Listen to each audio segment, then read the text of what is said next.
Olá pessoal, o nosso convidado de hoje, Matheus Vaz, ele é psicanalista, ele vai nos ajudar a necessidade que a gente tem de entender a nossa mente e a nós mesmos, é isso, Matheus? É isso. Galera, quero antes de tudo agradecer o convite de estar aqui, é uma honra. Seja muito bem-vindo. Muito obrigado. Exatamente, é isso. Basicamente a gente entende a importância, né, de cuidar do bem-estar mental, além do físico, né? Que a gente às vezes dá muita atenção somente para uma coisa, sendo que todo o conjunto faz um sentido muito maior. A minha primeira pergunta, eu acho que é a dúvida de muita gente, né? Psicanalista, psicólogo e tem mais psiquiatra. E psiquiatra, isso mesmo. Eles são muito parecidos, né? Mas Sim. Eles têm funções diferentes. Sim. Realmente é muito comum que as pessoas tenham essa dúvida, né? É porque a gente às vezes não sabe, mas são profissionais que trabalham em equipe. O psiquiatra, ele é basicamente um médico que é formado em medicina e ele é quem te dá o diagnóstico. Quando precisa de algum auxílio também com relação a remédio, para ter todo esse tipo de auxílio no tratamento. O psicólogo, ele trabalha o seu consciente. Basicamente são comportamentos, né? Uhum. A tática do psicólogo é tratamento do comportamento. Estudo do comportamento, né? Uhum. A psicologia. E o psicanalista, ele é uma perninha da psicologia, basicamente. Uhum. O que acontece? A psicanálise, ele trata o seu inconsciente. Né? Que são traumas, são questões mal resolvidas, questões que estão no nosso inconsciente que mais às vezes profundo, a gente... né? Exatamente. Às vezes são coisas que a gente não tem noção, que tá ali, que tá atrapalhando, tá nos sabotando e a gente não percebe, aí você procura um psicanalista para resolver o seu problema. É o que você trata. Exatamente. A nossa pauta de hoje, a gente vai falar a respeito de críticas, de autossabotagem, né? Eu acho que isso impede as pessoas viverem um mundo, digamos, um mundo feliz. Você me entende? Sim, isso? Totalmente. Não só impede, como limita, né, Valéria? Se a gente parar para analisar isso. Porque o que acontece? A gente vive hoje na época da internet. Então tudo é muito, né? A gente vive na época que as pessoas cobram muito perfeição uma das outras, a gente tem que ter um padrão de comportamento, que é o que as pessoas esperam da gente. A gente está o tempo todo sendo bombardeado por projeções de outras pessoas com relação a nós. Uhum. Então, assim, quando a gente foge dessa expectativa mesmo do outro, a gente é bombardeado, que é o famoso cancelamento, né, que está acontecendo atualmente na internet. Que basicamente o cancelamento é quando se juntam várias pessoas que discordam do comportamento de alguém, ou juntam uma maioria, né, para poder tentar acabar, né, com a reputação, que seja, daquela pessoa. Só que isso é uma zona muito perigosa, né? Isso é uma zona muito perigosa porque às vezes a gente está projetando realmente no outro uma expectativa que é nossa, um padrão de comportamento que a gente não teria, mas não necessariamente porque outra pessoa está tendo um comportamento diferente do nosso, aquele comportamento é inadequado, é antiquado, porque ele está fugindo. Agora, como é que essas pessoas elas lidam com essas críticas? Como é que elas recebem? Né? Qual é a dificuldade, de repente, dela receber essas críticas? Porque isso pode levar uma pessoa a uma depressão, uma doença mais profunda. Sim, totalmente. Por isso que é tão importante eu bato na tecla da terapia, né? Porque a terapia ela é basicamente o autoconhecimento. É quando a gente entende fielmente quem a gente é, o que a gente ocupa e o espaço que a gente ocupa. Mas olha, te cortando, realmente é muito difícil a gente ter esse autoconhecimento. Exatamente, eu costumo brincar que a gente tem tempo para poder fazer exercício físico, a gente tem tempo para poder cuidar da nossa dieta, cuidar do nosso lazer, e a saúde mental a gente deixa de lado. Infelizmente isso acontece ainda porque é uma coisa que não é palpável, né? Você não consegue pegar fisicamente a sua saúde mental. Só que a saúde mental ela rege o seu corpo inteiro. Então o que acontece? Se você está em desarmonia com a sua saúde mental, com o seu equilíbrio psicológico, a chance de você desencadear diversos outros tipos de problema é muito maior, né? O corpo acaba respondendo com relação a isso. Então é muito importante que a gente tenha esse controle emocional, justamente para a gente poder entrar nesse lugar de se reconhecer, de saber quem a gente é, o lugar que a gente ocupa, porque assim, as críticas elas sempre irão existir. Se eu falar com você que agora em determinado momento você vai fazer terapia e as pessoas vão parar de criticar, isso não vai acontecer, isso vai continuar acontecendo o tempo inteiro.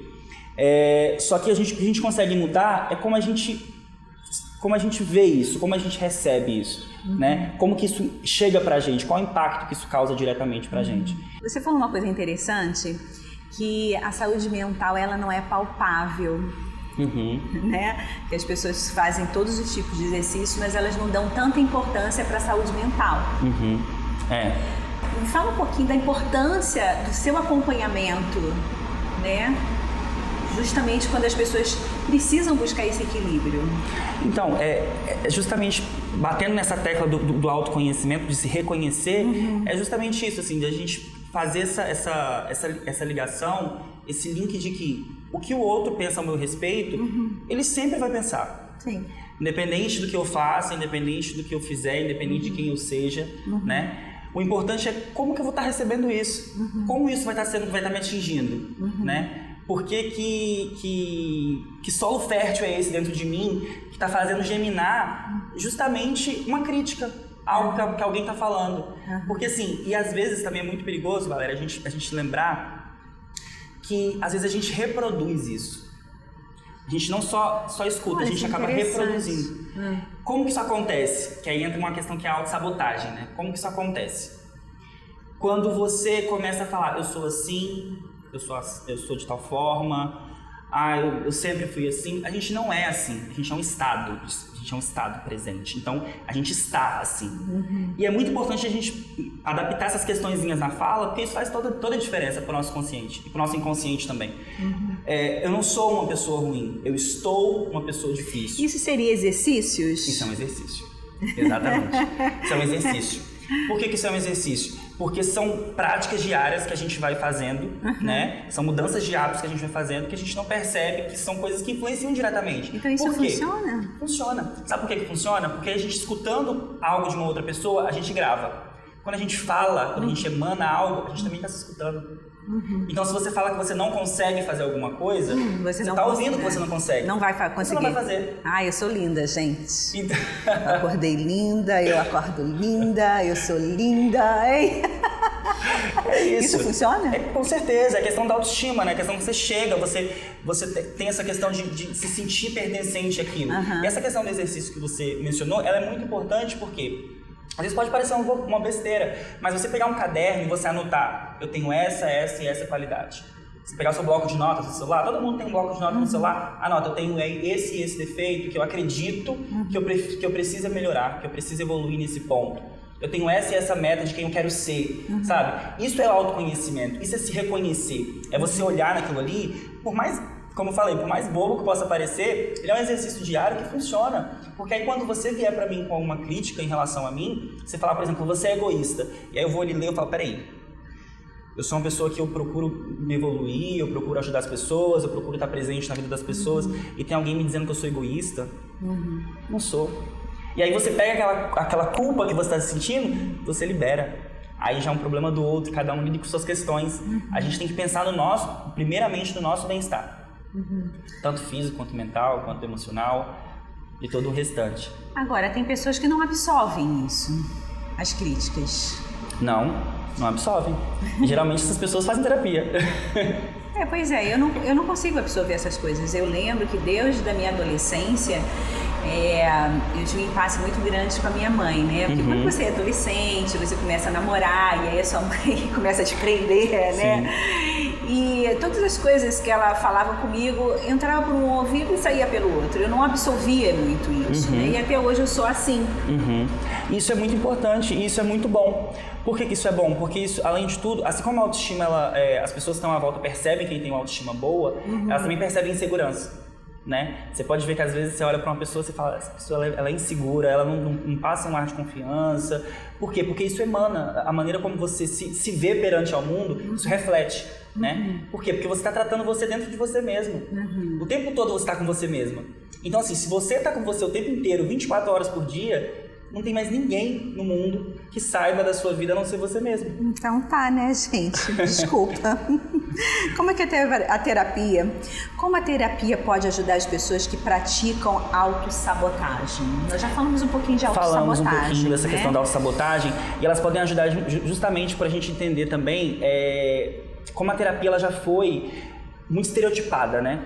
Antigamente se pensava que fazia terapia só quem tinha um problema necessariamente, alguma doença de cunho mental, alguma coisa do tipo. E não é. A terapia ela funciona principalmente como método preventivo, né? A gente trabalha com a prevenção, ou seja, a gente não tem que tratar só alguém que está doente, a gente tem que tratar para não adoecer. Eu costumo brincar, Valéria, que só existem 2 tipos de pessoas no mundo. Que são quem faz terapia, as pessoas que fazem terapia e quem precisa fazer.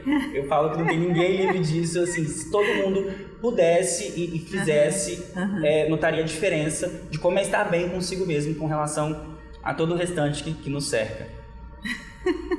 Isso é interessante que as pessoas, você já fez terapia? Eu falei assim, não, eu nunca fiz terapia, mas assim, eu tenho esse equilíbrio, sabe? Eu tento buscar esse equilíbrio, sabe? Dentro de mim. Eu trabalhei, com 15 anos de idade, mais ou menos, eu comecei a conhecer o meu consciente, meu subconsciente, e eu comecei a trabalhar isso dentro de mim. Na verdade, eu ganhei um livro de um amigo que era justamente isso, o poder do seu subconsciente. Eu acho que as pessoas deveriam ter esse conhecimento dentro de si, porque traz todo um equilíbrio para a sua vida, para a sua qualidade de vida, para o seu dia a dia. E que bom que você conseguiu ter essa percepção, né, desde nova. Porque a gente não é ensinado a ter esse cuidado com a mente, né? Justamente por aquilo que a gente citou no começo. Por não ser algo palpável, as pessoas, a gente não foi ensinado a ter esse cuidado. Até pouco tempo atrás, as pessoas realmente tinham esse preconceito com a terapia. As pessoas, até hoje em dia, tem pessoas que têm vergonha de falar que fazem terapia. Por que as pessoas têm vergonha? Por acreditar justamente que seja algo somente para alguém que tem algum tipo de doença de cunho mental. E não necessariamente né? Como a gente estava falando, essa questão da prevenção e da promoção da saúde mesmo, né? E infelizmente é uma caminhada que a gente ainda está fazendo, é um caminho longo, mas eu espero assim que futuramente, em breve, as pessoas entendam a necessidade, que a gente possa ter acesso a isso nas escolas, para as crianças, para evitar um tanto de coisas que a gente vê acontecendo aí hoje em dia, que poderia ser evitado caso as pessoas tivessem esse contato maior com a terapia atualmente. Matheus, vou precisar muito de você aqui, porque a gente tem pautas importantes que a gente pode esclarecer aqui para as pessoas, claro. né? Eu acho que a crítica é uma delas, a autossabotagem, né? Eu acho que seria interessante a gente trazer também uma pauta para a gente se aprofundar mais, né? Em relação eu acho que é autoconhecimento. Acho que esse seria o primeiro passo. É o caminho. Matheus, adorei esse bate-papo com você. Eu tenho muitas dúvidas e acredito que muitas pessoas também têm muitas dúvidas em relação a esses temas, né, que são importantes para a nossa vida, para o nosso dia a dia, para o nosso comportamento, né? E eu vou precisar de você aqui mais vezes, né? Para a gente se aprofundar nesse autoconhecimento que é importante, fundamental para a vida. Claro, vai ser um prazer. Sempre que você precisar, só você me falar. É muito importante esse espaço aqui para a gente, profissionais da saúde mental. E eu acho muito, muito importante e bonito esse trabalho que você tem feito de trazer temas tão relevantes para as pessoas mesmo, né? Saber usar seu espaço de uma maneira muito sábia. Obrigado mesmo. Imagina.